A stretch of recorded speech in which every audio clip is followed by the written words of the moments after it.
ದೇವಕೀ ಸುತ ಗೋವಿಂದ ದೇವ ದೇವ ಜಗತ್ಪತೆ ದೇಹಿ ಮೇ ತನಯಂ ಕೃಷ್ಣ ತ್ವಾಮಹ ಶರಣಂ ಗತ.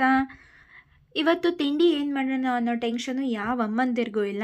ಜೊತೆಗೆ ನಿಮ್ಮನೇಲೇನು ತಿಂಡಿ ನಿಮ್ಮನೇಲೇನು ತಿಂಡಿ ಅಂತ ಅಕ್ಕಪಕ್ಕದ ಮನೆಯವ್ರನ್ನ ಕೇಳಂಗೂ ಇಲ್ಲ. ಯಾಕಂದರೆ ಇವತ್ತು ಎಲ್ಲರ ಮನೇಲೂ ಪೊಂಗಲ್ ಕಾಮನಾಗಿ ಮಾಡಿರ್ತಾರೆ.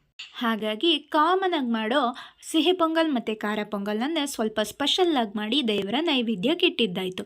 ಹಾಗೆಯೇ ಈ ಸಲ ಮನೇಲಿ ಎಳ್ಳು ಬೆಲ್ಲ ಮಾಡಿರಲಿಲ್ಲ. ಹಾಗಾಗಿ ಅಂಗಡಿಯಿಂದ ತಂದು ಅದನ್ನು ದೇವರ ಪೂಜೆಗಿಟ್ಟು ಪೂಜೆ ಮಾಡಿ ನಂತರ ಎಳ್ಳು ಬೆಲ್ಲ ತಿಂದಿದ್ದಾಯಿತು.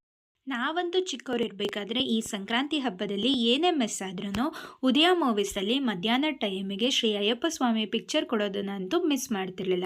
ಹಾಗೆ ನಾವು ಕೂಡ ಎಲ್ಲೇ ಇದ್ದರೂ ಏನೇ ಕೆಲಸ ಮಾಡ್ತಾಯಿದ್ರು ಆ ಸಮಯಕ್ಕೋಸ್ಕರ ಕಾಯ್ಕೊಂಡು ಕೂತ್ಕೊಂಡು ಆ ಮೂವಿಯನ್ನು ನೋಡ್ತಿದ್ವಿ. ಕೆಲವೊಂದು ವರ್ಷಗಳ ಕಾಲ ನಮ್ಮ ಮನೇಲಿ ಟಿ ವಿ ಇರ್ತಿರ್ಲಿಲ್ಲ. ಆ ಟೈಮಿಗೆ ಪಕ್ಕದ ಮನೆಗೆ ಹೋಗಿ ಕೂತ್ಕೊಂಡು ಟಿ ವಿ ನೋಡಿದ್ದಂತಹ ನೆನಪುಗಳು ಇವೆ.